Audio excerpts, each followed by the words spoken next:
This is Obama talking about how the Democrats are going to have to toughen up. He says it's going to require a little bit less navel gazing and a little less whining and being in fetal positions. And it's going to require Democrats just toughen up. I have to say, on one hand, I think he's probably right. They should do a little less complaining. Everything they do is wrapped around complaining about America and complaining about capitalism and complaining about all the goodness.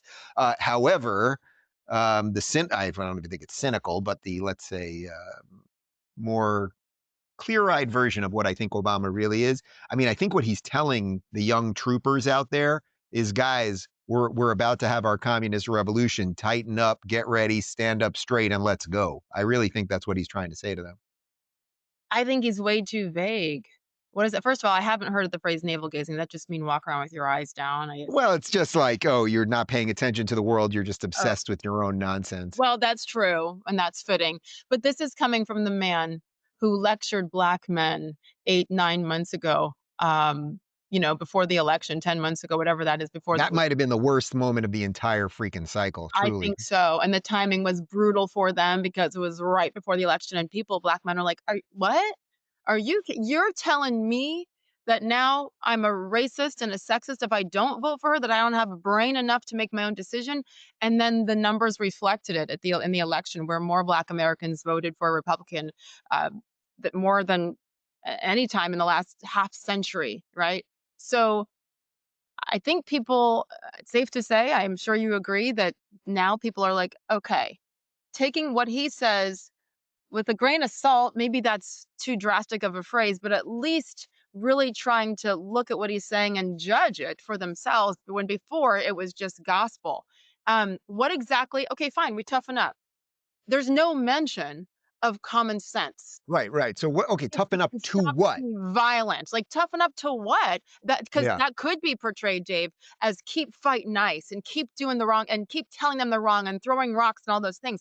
You have to be specific and tell them what it is that they're gonna need to do. One thing I think true leaders do is they are very clear with what they want, and then they hold people accountable, starting with themselves.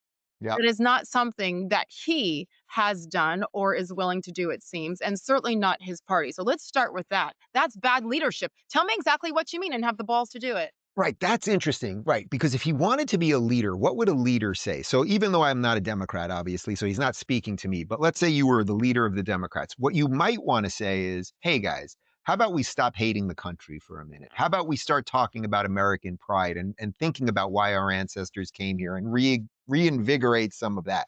But you're right, he was sort of duplicitous in the way he said it because you can basically take it any way you want. Yeah. Stop navel gazing and buck up in essence. Well, I think what he means is for the communist revolution, but you might be right. It might mean something else. Resist. And that Resist, you know? right. And that's not what a leader does. So it's kind of well, I guess it's perfect for a Democrat leader of these days. Let's do one other story. And I think even though I'd rather end on something apolitical, we'll end on something political because I think it ties sort of everything we're talking about here together.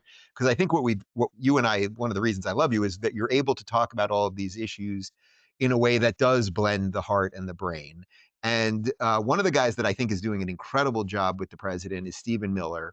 But Stephen Miller speaks from the brain. This is not a guy who's emoting a lot. He's just telling you what the deal is and what the law is. And he does it in sort of a cold manner, but I have a very hard time arguing with his facts. So take a look at this piece on what the Democrats are doing as it relates to ICE and the rhetoric around ICE. We are deporting child predators and child rapists from these communities in mass.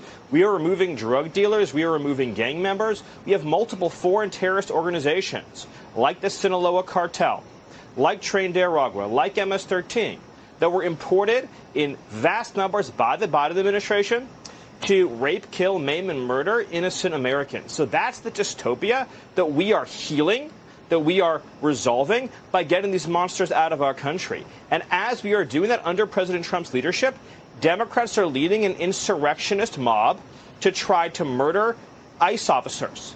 I can't be clear enough about this. The rhetoric from Governor Newsom, the rhetoric from Karen Bass, the rhetoric from Democrat leaders in Washington is directly encouraging and incentivizing murderous migrant mobs to attack ICE officers.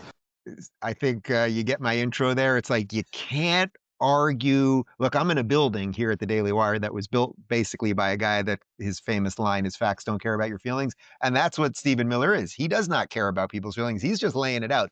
So while Sage Steele and Dave Rubin might be a little more squishy or like open to whatever, okay, like it kind of is what it is. 830% increase on attacks on ICE. Not 100%, which would be double, not 200%, not 300%, not 500%, 830%. What are you going to do? The number shouldn't surprise me, but because it's that big, it is a little bit shocking and it's sad and heartbreaking. And that's what I mean by that Barack Obama tweet. Like, you have to be careful what it is you're encouraging, because so many of these people seem to take things literally. And in many cases, it's spot on because, like he said, you've got the Karen Basses of the world and the Maxine Waters of the world and everybody else who wants to insert themselves into this and jump on that bandwagon of how terrible and evil that Donald Trump and his administration is. What are they saying? To fight back and not discouraging any of the violence as these ICE people, men and women, are being attacked. Their lives are at risk. I commend them as basically we would any service member of the military, any first responder who's out there, because that is what they are doing. They have a task and they have a mission. Stephen Miller is one of those people that I always feel smarter after listening to him, but if I'm standing next to him, I feel dumber, like for sure, because I'm like, wow, this guy, and he just goes. And I love it, especially when he goes on some of those other shows because he silences them and they don't know what to do with it because he is spitting facts. That's the kind of leadership that we need. He says it better than Donald Trump could. And he's just like, because sometimes the emotions do get the best of Donald Trump. And I actually love that about him, but I love that he has surrounded himself right now with someone like Stephen Miller to just crack down and give your history and give your facts and be very clear about what the mission is. Shame on these leaders on the Democratic Party on their side for not condemning all of this because it's going to continue. Do they think that Donald Trump and company are going to back down now? No, they campaigned on this, on putting the American people first, and that is what they're doing. Thank you, Stephen Miller, for your clarity. Yeah, you're so right about this. The people that he's surrounded himself with, which was one of my concerns a couple of years ago when he Yes. announced he was running again. I was like, "Are you going to do the same thing?" And then you look, and it's like, man, Trump's great at the bumper sticker stuff. He's a branding guy, right? So he's amazing at that. And then you got JD giving these incredible Oh, speeches all over Europe. You got Stephen Miller crushing it. Caroline Levitt, who's an actual good press secretary, which after 4 years of that lunacy that we were subjected to. Bobby talking about health. Marco has been unbelievable at Secretary of State. I mean, we could go on and on with these people.